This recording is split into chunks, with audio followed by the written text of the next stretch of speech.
Good morning students. आप सभी लोगों का अभिषेक सक्सेना मैथमेटिक्स क्लासेज में स्वागत है।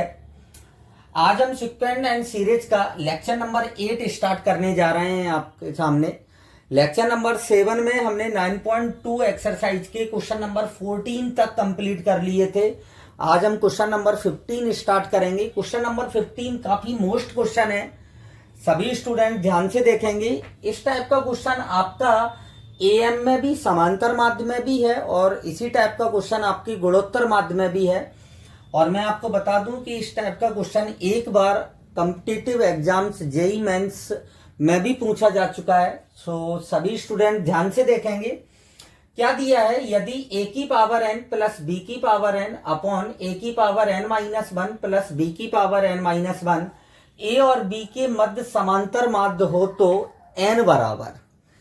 तो हमें n का मान ज्ञात करना है। कैसे ज्ञात करेंगे? जनरली हमें a और b का समांतर माध्य ये दिया गया है, बट a और b का अगर हम समांतर माध्य निकालते हैं तो क्या आता है, a प्लस बी अपॉन 2 आता है। कितना आता है? a प्लस बी अपॉन 2 आता है। और इसमें समांतर माध्य ये दिया है, और समांतर माध्य दो नंबरों के बीच में एक ही होता है, फिक्स होता है। तो इससे हम ये निष्कर्ष निकालेंगे कि a प्लस बी अपॉन 2 जो होगा वो किसके बराबर होना चाहिए, a की पावर n प्लस b की पावर n अपॉन a की power n minus one plus b की पावर n माइनस वन के। सो स्टार्ट करते हैं इस क्वेश्चन को सॉल्व करना। आपको दिया है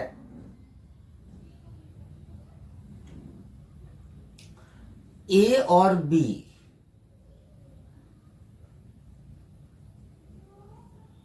का समांतर माध्य बराबर a की पावर n प्लस b की पावर n अपॉन a की power n minus one plus b की पावर n माइनस वन। ये दिया है समांतर माध्य। और हमारे फार्मूले के अकॉर्डिंग a और b का समांतर माध्य क्या होता है, a प्लस बी अपॉन 2, मतलब संख्याओं का योग अपॉन संख्याओं की संख्या। तो इसको इसके इक्वल रखेंगे हम।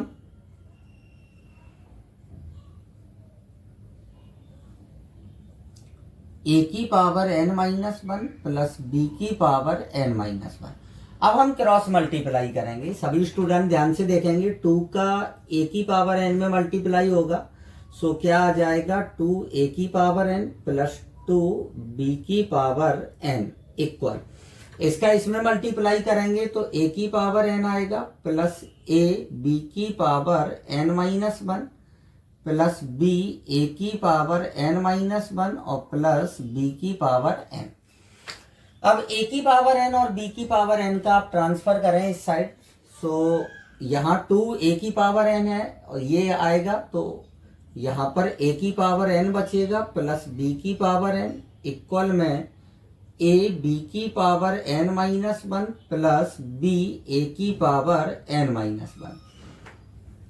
अब आप इस टर्म्स को उठा के इस साइड लाएंगे और इस वाले टर्म्स को उस साइड लेके जाएंगे। सो क्या आएगा आपके पास, a की power n minus b a की power n minus one equal to a b की पावर n माइनस वन और माइनस b की पावर n आएगा। अब इन दोनों में से सबसे पहले क्या कॉमन आ रहा है, a की power n minus one common लेंगे। सो यहाँ से आपको a माइनस बी मिलेगा। यहाँ से हम b की power n minus one common लेंगे तो क्या मिलेगा, a माइनस बी।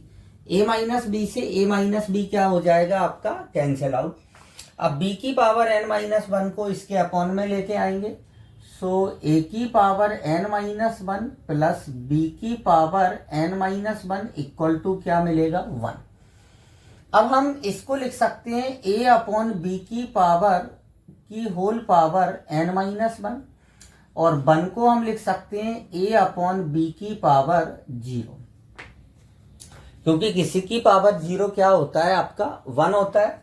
अब हम कंपेयर करेंगे, n माइनस वन की जगह क्या है, 0। So n minus one equal to 0, then n equal to क्या आ जाएगा, 1 आ जाएगा। ये आपका क्या है, आंसर है। काफी अच्छा क्वेश्चन है, स्टूडेंट इसको अच्छे से कंप्लीट करें। अब नेक्स्ट क्वेश्चन डिस्कस करते हैं। क्वेश्चन नंबर ये आपका है 16। m संख्याओं को 1 और 31 के मध्य रखने पर प्राप्त अनुक्रम एक समांतर श्रेणी है। मतलब 1 और 31 के मध्य हम m संख्याएं जो रखेंगे वो क्या कहलाएंगी? आपकी समांतर माध्य। क्या कहलाएंगे? समांतर माध्य। यदि 7वां एवं m-1वां समांतर माध्य का अनुपात 5:9 है तो m का मान ज्ञात करना है। तो हमें किसका मान ज्ञात करना है? m का मान ज्ञात करना है। तो सभी स्टूडेंट ध्यान से देखेंगे इस क्वेश्चन को। अच्छा क्वेश्चन है। सबसे पहले मैंने माना 1 और इनके मध्य हमने डॉट डॉट डॉट am 31 कितने समांतर माध्य प्रविष्ट कर दिए? m समांतर माध्य। तो आपको याद होगा कि a इक्वल टू यहां से कितना आएगा? 1, b इक्वल टू कितना है आपका? 31 और n इक्वल टू m है। ये आपको याद रखना है। am का फार्मूला हमने क्या लिखा था? am का फार्मूला था आपके पास a plus m into b minus a upon में n प्लस 1। ये आपका फार्मूला होता है समांतर माध्य का। तो इसमें क्या बोला है इस क्वेश्चन में कि 7वें समांतर माध्य का और m-1वें समांतर माध्य का अनुपात है जो कितना दिया है? 5:9 दिया है। तो 7वें समांतर माध्य के लिए a की जगह हमने 1 रख दिया, m की जगह हम 7 रख देंगे, b की जगह 31 और -1 और अपॉन में m प्लस 1, क्योंकि n की जगह कितने समांतर माध्य हैं? m अपॉन ऐसी 1 प्लस m-1 रखेंगे यहाँ पर 31 - 1 और अपॉन में क्या आएगा? m प्लस 1 और इक्वल में आ जाएगा 5/9 आएगा। अब सभी स्टूडेंट ध्यान से देखेंगे। अब हमें केवल सॉल्व करना है और m की वैल्यू निकालना है। तो ध्यान से देखें।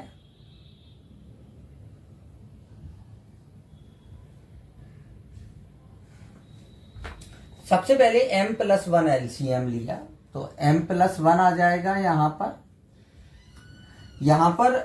31 में से 1 जाएगा 30 का 7 में मल्टीप्लाई होगा तो ये आ जाएगा 210 अपॉन m प्लस 1 यहाँ भी एलसीएम आएगा और m प्लस 1 यहाँ भी एलसीएम आएगा। तो m प्लस 1 से m प्लस 1 क्या हो जाएगा आपका? Cancel out. अब यहाँ पर क्या मिलेगा आपको? m प्लस 1 प्लस का 30m माइनस 30 इक्वल टू 5/9। यह आ जाएगा m प्लस 211 अपॉन यहाँ पर आ जाएगा 31m माइनस 29 और इक्वल टू में कितना आ जाएगा? 5/9। अब आप क्रॉस मल्टीप्लाई करेंगे तो 31m का 5 में मल्टीप्लाई होगा तो ये आएगा 155m। 29 का 5 में मल्टीप्लाई करेंगे तो ये आ जाएगा आपका माइनस का 145। 9 का मल्टीप्लाई m में करेंगे तो 9m और इसका मल्टीप्लाई तो ये आ जाएगा 9 और ये 18।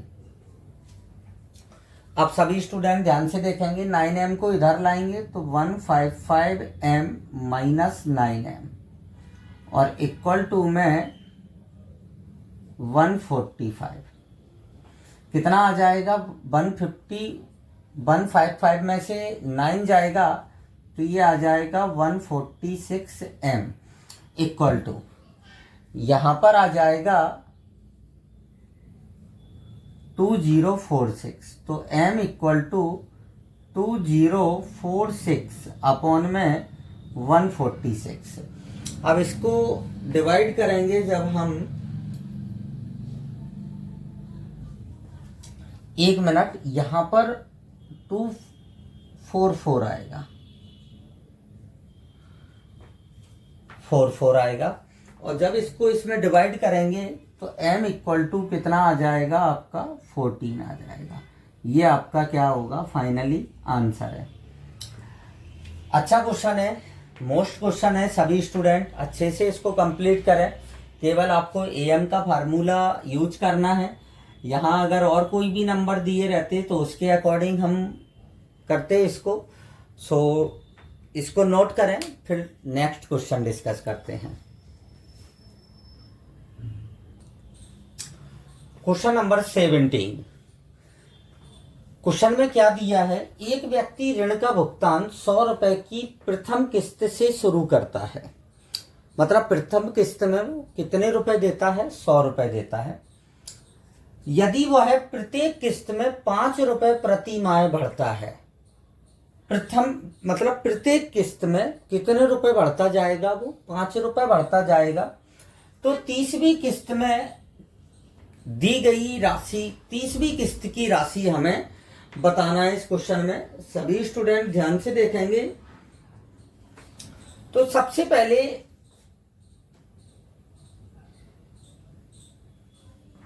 हम श्रेणी बनाते हैं। प्रथम किस्त में कितने रुपए देगा, 100 रुपए। फिर दूसरी किस्त में कितने देगा, 105 रुपए। फिर 5 रुपए और बढ़ जाएगा तो फिर कितने देगा, 110। इसी टाइप से ये 5-5 रुपए करके बढ़ता जाएगा। तो इसमें ए का मान कितना है आपका, 100 है, और डी का मान कितना है, 5 है। अब हमें बताना है 30वीं किस्त में कितने रुपए देगा। तो सीधा सा हमें 30वां पद ज्ञात करना है श्रेणी का। कौन सा पद ज्ञात करना है, 30वां पद। तो 30वीं किस्त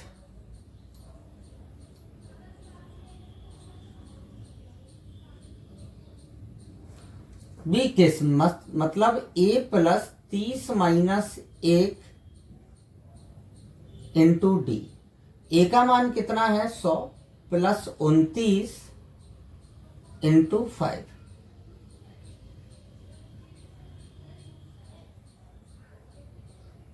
ओवरऑल कितना आंसर आ जाएगा आपका, 245। मतलब वो 30वीं किस्त में कितने रुपए देगा, 245 रुपए देगा। बिल्कुल सिंपल क्वेश्चन है। केवल और केवल भाषा में अलग ढंग से इस क्वेश्चन को इन्होंने प्रदर्शित किया है, बट क्वेश्चन सिंपल है। थोड़ा सा आप दिमाग का यूज करेंगे और इजीली इस टाइप के क्वेश्चंस को कर सकते हैं। सो आप इसको नोट करें। नेक्स्ट क्वेश्चन काफी मोस्ट है आपका, क्वेश्चन नंबर 18। ये मोस्ट क्वेश्चन है आपका। क्वेश्चन में क्या है, बहुभुज के दो किरमित कोणों का अंतर, अंतः कोणों का अंतर 5 डिग्री है। यदि सबसे छोटा कोण 120 डिग्री का होगा तो बहुभुज में भुजाओं की संख्या हमें ज्ञात करना है। तो मैं आपको बता दूं, आप देख सकते हैं इस क्वेश्चन में सबसे छोटा कोण 120 डिग्री का है और कोणों का अंतर कितना है, 5 डिग्री। मतलब ये कहना चाह रहा है ये कि जो इसके अंतर कोण हैं वो समांतर श्रेणी में है। किसमें है, प्रथम पद तो 120 हो जाएगा और उसके बाद सभी कोणों में जो अंतर होगा वो कितने का होगा, 5 डिग्री का होगा। मतलब पहला कोण 120 है तो दूसरा कोण 125, फिर 130, 135 इस टाइप से होगा। तो बहुभुज की भुजाओं की संख्या बताना है। तो सबसे पहले हम क्या करेंगे इस क्वेश्चन में, मान लेंगे, माना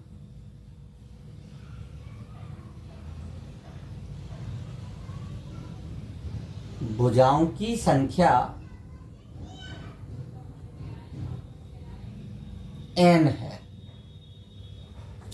इसमें प्रथम पद दिया है आपको a बराबर 120 डिग्री और d बराबर कितना दिया है, 5 डिग्री।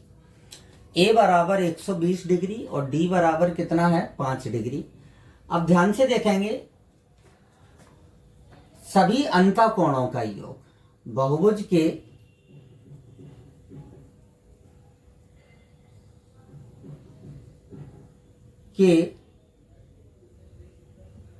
अंतःकोणों का योग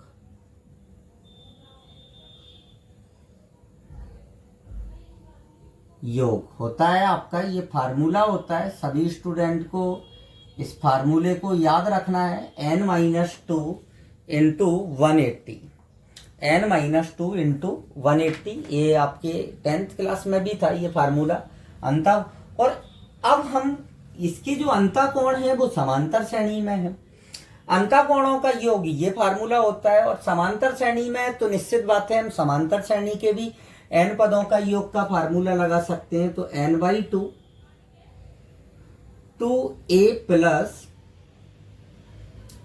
n-1 into d equal to कितना आएगा, n-2 इंटू 180 डिग्री। अब ध्यान से देखेंगे सभी स्टूडेंट, अब हमें a की और d की वैल्यू रखकर हमें n की वैल्यू निकालना है, भुजाओं की संख्या ज्ञात करनी है। तो n/2 a का मान 120 रखेंगे तो ये आ जाएगा 240 प्लस n-1 इंटू डी का मान कितना है 5, और बराबर में n-2 इंटू कितना आएगा 180। तो सबसे पहले इस 2 का इधर मल्टीप्लाई करेंगे। सो n ये 240 प्लस का 5n माइनस का 5 और इक्वल टू में 360n माइनस 720। अब देखें इधर 240 में से 5 जाएगा 235, तो 5n स्क्वायर प्लस का 235n और बराबर में 360 माइनस का कितना आ जाएगा 720 आ जाएगा। अब देखें इस वाले टर्म्स को 360n है यहाँ पर, इस वाले इन टर्म्स को इस साइड लेके आएंगे। सो क्या आ जाएगा 5n स्क्वायर प्लस का 235n माइनस 360n प्लस का 720 इक्वल टू 0। 360 में से 235 अगर आप घटाते हैं तो कितना आएगा, 360 में से 235 घटाते हैं तो ये आ जाएगा माइनस का 125 है और प्लस का कितना आ जाएगा 720 इक्वल टू 0। अब आप 5 कॉमन ले लें। जब आप 5 कॉमन लेंगे तो क्या मिलेगा, n स्क्वायर माइनस का 25n प्लस का 144। जब आप इसको सॉल्व करेंगे तो n की 2 वैल्यू आएंगी 9 और 16। अब 9 और 16 दो वैल्यू आई हैं आपके पास n की। अब इसमें फाइनली आंसर क्या होगा, तो सबसे पहले मैं आपको बता दूं, कोई भी बहुभुज हो इसका जो सबसे बड़ा अंतःकोण होगा उसका मान भी 180 से कम होना चाहिए। मतलब किसी भी अंतःकोण का मान 180 से बड़ा नहीं हो सकता है किसी भी बहुभुज का। तो निश्चित बात है यहाँ एक ही आंसर होगा, कोई ना कोई एक के लिए जो सबसे बड़ा अंतःकोण आएगा वो 180 से ज्यादा आएगा। तो हम क्या करेंगे, चलो हम यहाँ पर सबसे पहले T16 निकालते हैं, 16वां अंतःकोण, 16वां अंतःकोण। और अगर 16वें अंतःकोण का मान 180 से कम होता है तो 16 आंसर हो जाएगा, और अगर 16वें अंतःकोण का मान 180 से ज्यादा होता है तो आंसर कितना होगा, 9 होगा। तो a प्लस 15d, तो a का मान 120 प्लस 15 इंटू 5, तो कितना आ जाएगा 120 प्लस 75 कितना आएगा 195, और 195 किससे बड़ा है 180 से, जो कि संभव नहीं है।